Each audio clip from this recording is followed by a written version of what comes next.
gitu. Selamat Natal itu kan versi bahasa Indonesia. Nah, kalau versi Arabnya gimana? Barakallah fi umrik Yesus gitu. 1, 2, 3 open the book. Asik. Assalamualaikum warahmatullahi wabarakatuh. Waalaikumsalam warahmatullahi wabarakatuh. Alhamdulillah kita ketemu di kesempatan yang insya Allah diberkahi. Nah, Amin. to the point ya. To the point ini tentang pengucapan selamat Natal. Asik. Nah, ada kontroversi bahwa ada yang mengatakan bahwa mengucapkan selamat Natal dari non-muslim ke muslim itu nggak boleh. Tetapi ada juga yang boleh. Nah, setiap kubu ini punya argumentasi. Nah, sekarang saya pengen minta pendapat panjenengan berdua ini. Oke, sih.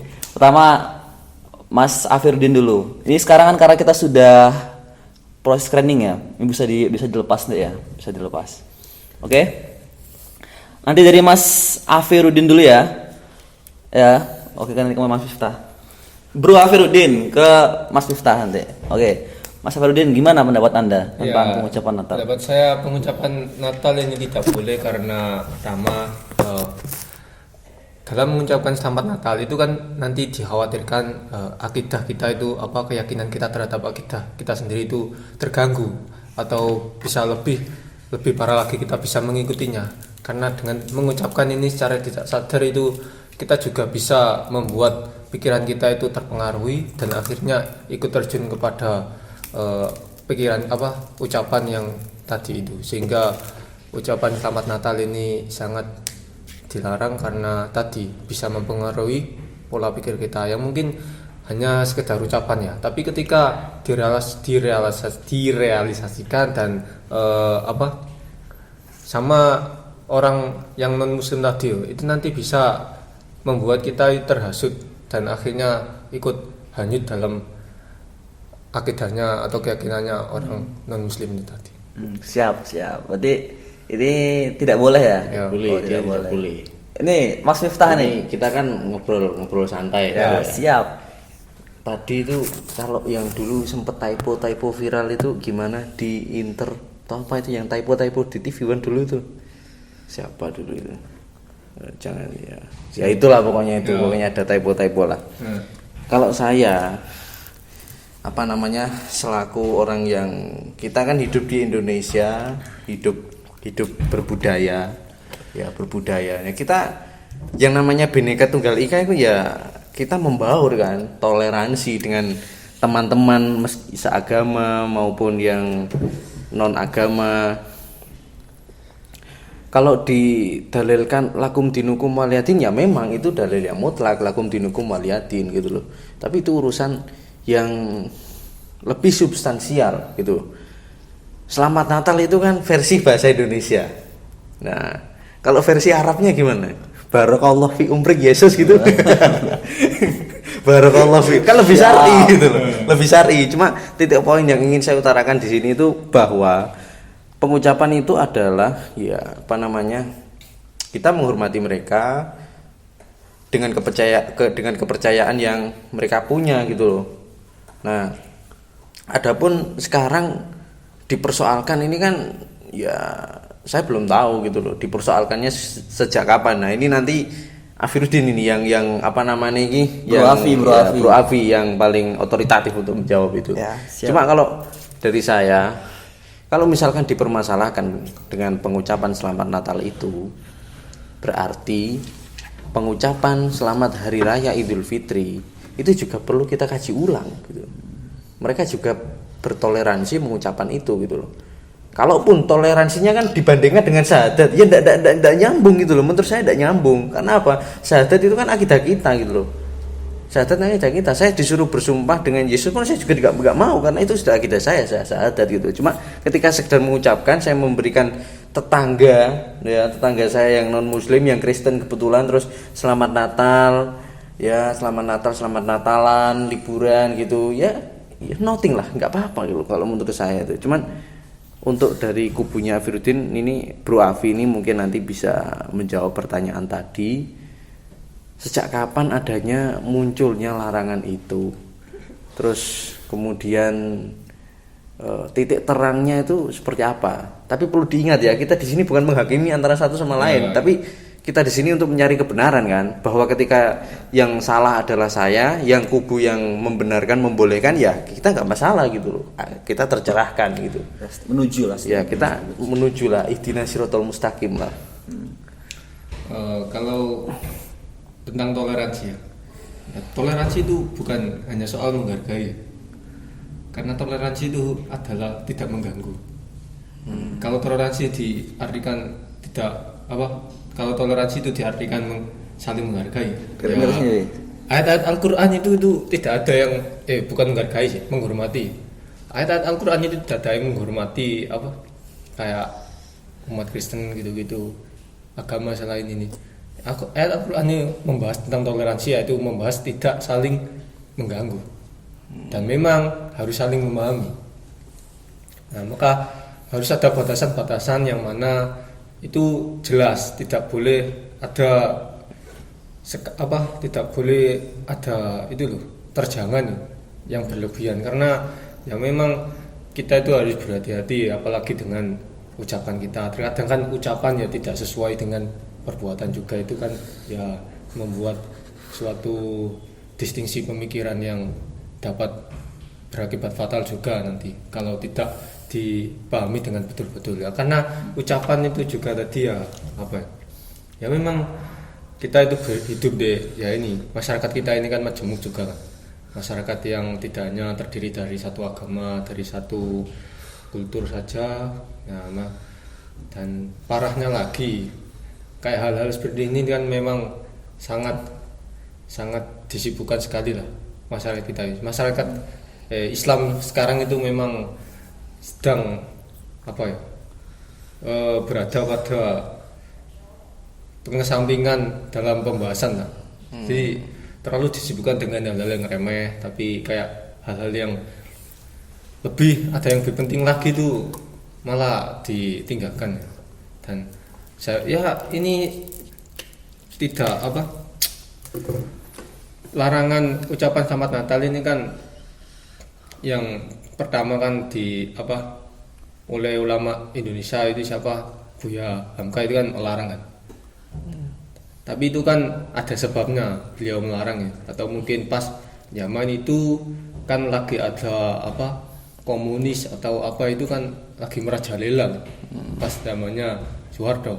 Nah kalau misalkan umat Islam pada saat itu tidak dilarang untuk mengucapkan selamat Natal dan lain-lainnya ya, otomatis akan melebur sama komunis dan lain-lainnya itu. Nah, kalau misalkan dilarang kan ada eksistensinya Islam, jadi Islam itu masih diselamatkan, makanya itu dilarang pada zaman itu.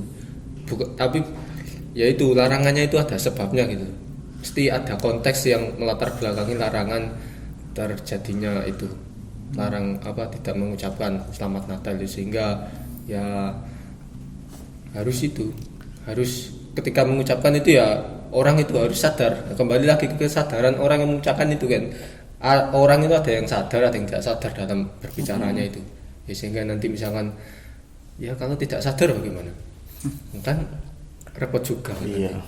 Kalau ada filsuf yang mengatakan kalau saya berpikir maka aku ada, itu siapa? Filsuf siapa itu? René Descartes. Ya, René Descartes. Kalau boleh diizinkan saya menjadi filsuf ya sih. Saya ingin jangan Sokrates lah. Itu bahwa aku sadar maka aku ada. Jadi intinya itu filsafat kesadaran. Artinya kita melakukan sesuatu, mengucapkan sesuatu, strukturnya itu kita dalam proses kesadaran itu tadi gitu loh. Kita bayangkan lah, kita sholat gitu, kita sadar dengan sholat kita, maksudnya kita sadar dengan sholat kita itu Allahu Akbar, Allah Maha Besar gitu. Nah ya, setelah kita sadar itu ya ada output yang keluar hasil dari ibadah itu tadi gitu. Paling tidak kita tidak takabur, kemudian kita pasrah. Salah satu titik puncaknya itu kan wa ila rabbika farghab itu tadi, bahwa hanya kepada Allah lah kita kita bergantung gitu. Nah, cuman ya benar kata Afiruddin tadi, bahwa umat Islam ini sedang disibukkan dengan hal-hal yang sangat remeh-temeh. Tapi titik poin dari filsafat kesadaran yang saya ucapkan tadi itu, bahwa ketika kita mengucapkan selamat Natal kepada kaum non muslim tidak seagama seperti kita, itu adalah bukti kita bertetangga gitu. Kita menghormati mereka, menghargai hari besar mereka sebagaimana mereka menghargai hari besar kita. Kalau disebutkan bahwa asbabun nuzulnya dari larangan pengucapan Natal itu adalah situasi dan kondisi politik pada tahun 65, lebih tepatnya pada era Pak Soeharto, sampai ya Pak Soeharto itu ya sekarang bukan Pak Soeharto bro, meskipun lebih enak zamanku toh. Nah enak zamanku toh, cuma yang gini loh, jadi kita nggak tahu ini pengalian isu atau apa, kita nggak tahu. Cuman kalau kita merujuk kepada sejarah umat Islam yang Utsmani itu, diceritakan, dikisahkan itu kan ketika Sultan Mehmed berhasil menaklukkan benteng Konstantinopel yang sangat-sangat sulit untuk ditembus itu, setelah masuk, beliau masuk dari pintu, beliau masuk dari pintu. Kemudian masuk gereja apa namanya bro? Hagia Sophia. Ya mungkin. Ya itulah Hagia Sophia. Lah, terus di situ kan berkumpul lah. Kalau di dalam film itu kan sinematiknya itu kan berkumpul seluruh orang, kemudian mengatakan bahwa agama kalian dan harta kalian dan jiwa kalian itu adalah bagian dari tanggung jawab kami. Artinya mereka hidup dengan keyakinan mereka ya oke gitu loh. Ya. Tapi kalau saya sih lebih tepat kepada kesadaran itu tadi, bahwa kita mengucapkan itu ya atas kesadaran bahwa kita toleransi gitu. Tapi kan pertanyaannya juga kan, apakah masyarakat seluruhnya sadar gitu kan? Kan masyarakat kita juga amam. Nah itu mungkin pertanyaan nanti ya. Ini saya tertarik ke korek-korek Afi dulu Bi. Nah kan negara demokrasi ini Mip. Ya negara demokrasi. Iya. Bro Vi, Mas Mip, ini kan negara demokrasi. Demokrasi itu kan dasarnya kan ya reason sama freedom, ya kebebasan dan argumentasi di belakangnya. Nah, ketika kita mengatakan bahwa misalnya tadi ya Mas Afi, Bro Afi tadi mengatakan bahwa hai non muslim sikap toleransi itu tidak seperti itu. Nah, kemudian argumentasi kenapa kita nggak boleh menyebutkan, kenapa non muslim tidak boleh menyebutkan, kan hari Natal itu kan punyanya umat muslim, umat Kristen, ya kan? Nah, sebaiknya kita itu gimana sih? Sebaiknya kita menyikapi itu gimana sih? Mungkin Mas Afi bisa ngambil versi-versi yang Mas Afi yakini itu gimana? Jadi sebaiknya sikap kita yang relevan pada hari ini itu gimana sih gitu?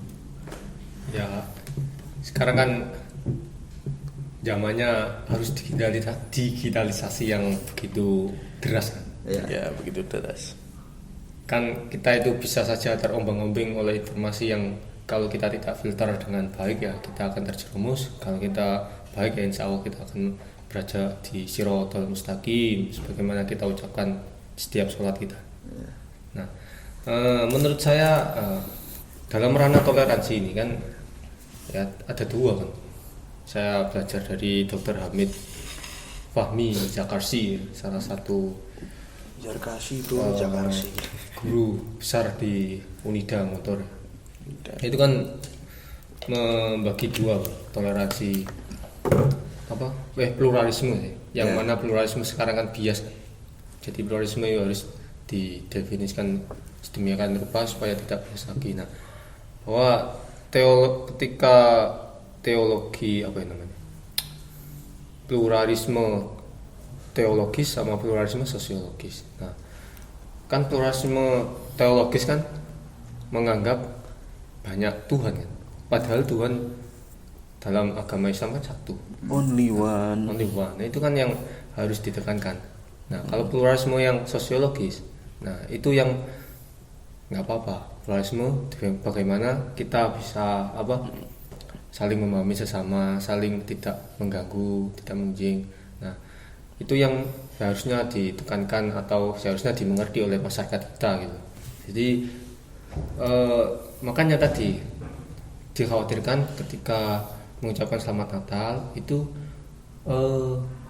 masuk ke dalam keyakinannya gitu. Nah, padahal keyakinan teologi kita kan satu kan, enggak seperti umat Kristiani yang mana teologinya kan berbeda dengan teologinya umat Islam. Nah, sehingga yang diperlukan tadi pluralisme yang bersifat sosiologis, bukan yang teologis tadi. Yang mana ya kita harus tidak saling mengganggu ya apa yang mereka lakukan ya biarkan saja mereka lakukan. Jadi kita tidak usah ikut-ikut atau ikut apa sama kata gini-gini ya, kita ya bukannya cuek atau tidak menghargai atau menghormati ya toleransi itu bukanlah menghormati ya.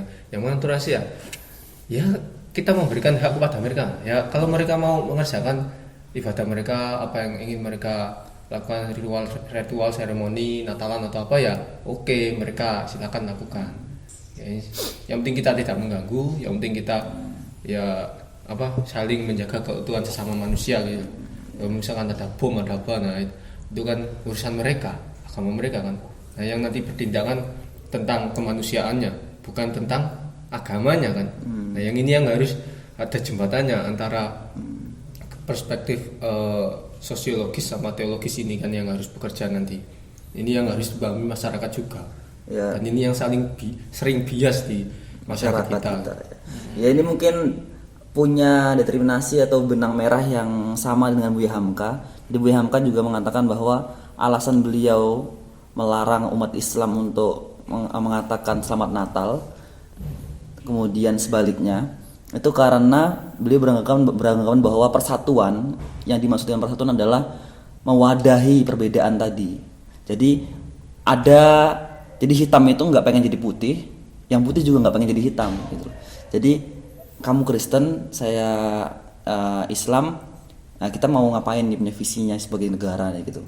Jadi negara persatuan itu diartikan sebagai tadi mewadahi perbedaan, bukan menjadikan putih dan hitam itu jadi coklat gitu. Abu-abu ya, abu-abu. Tidak seperti pop es ya. Jadikan satu. Ini Mas Miftah, pertanyaan Mas Miftah ya. Tadi mungkin Mas Afi sudah banyak mengatakan argumentasinya. Ini tentang Mas Miftah tadi. Apakah Mas Miftah di zaman ini masyarakat ini sudah dalam keadaan sadar ketika mengucapkan Selamat Natal itu? Gitu. Saya takut diciduk Pak Polisi. Bahkan orang yang dalam puisinya Ustadz Daum sendiri pun mengatakan sesuatu pun tidak sadar gitu loh. Dia dari level segitu pun nggak sadar. Mungkin beberapa ada yang tahu lah, cuman ya nggak apa-apa lah. Tapi memang masyarakat kita ini masih banyak yang nggak sadarnya gitu. Kalau skala prioritasnya itu mungkin 90/10 lah yang sadar. Yang sadar itu mungkin hanya kaum ulama yang berilmu gitu loh. Kaum pesantren itu ya beberapa. Pesantren beberapa itu. Bahkan tingkat perguruan tinggi pun ya seperti itu. Saya bukan menjelekkan atau memburukkan, tidak membandingkan, tapi kenyataannya demikian. Ya. Bahwa alasan saya membolehkan tadi itu juga atas dasar kesadaran itu tadi. Artinya kita sadar, kita tahu posisi kita, ya nothing lah, nggak ada masalah untuk kita mengucapkan. Namun ketika asbabun nuzulnya adalah banyak masyarakat yang masih belum pada taraf kesadaran yang menurut parameter saya itu pas itu, ya mungkin lebih baik dilarang atau mencegah lebih baik daripada mengobati itu. Artinya ulama zaman dahulu atau Buya Hamka itu sudah punya pandangan beberapa tahun ke depan yang maju, yang hasilnya adalah demikian gitu loh. Gitu. Ini saya keingat ini guyonannya Gus Baha. Jadi beliau mengatakan bahwa ya yang seharusnya boleh berbuat dosa tuh ya ulama-ulama, sebab dia sadar dan bisa punya cara taubat gitu loh. Nah, sedangkan orang-orang kecil, orang-orang yang nggak belajar, orang-orang yang bukan nggak belajar sih, enggan untuk belajar, semua orang bisa belajar, itu nggak tahu caranya taubat gitu loh. Itu cuma guyonan saja. Oke, siap. Oke. Ini saja udah 20 menit 33 detik. Nah, oke. Ini tema pertama, nanti kita akan membahas, menggunjing, menonjok orang-orang yang baper. Jadi bisa dipantengin terus channel kita. Dan Kita juga- tunggu ya. kedatangan orang-orang baper. Orang-orang baper sedang liburan, orang-orang Oke. baper ini. Ya, siap. Oke. 1 2 3 Close the door. close the book. Asik. Close the book ya, close the book.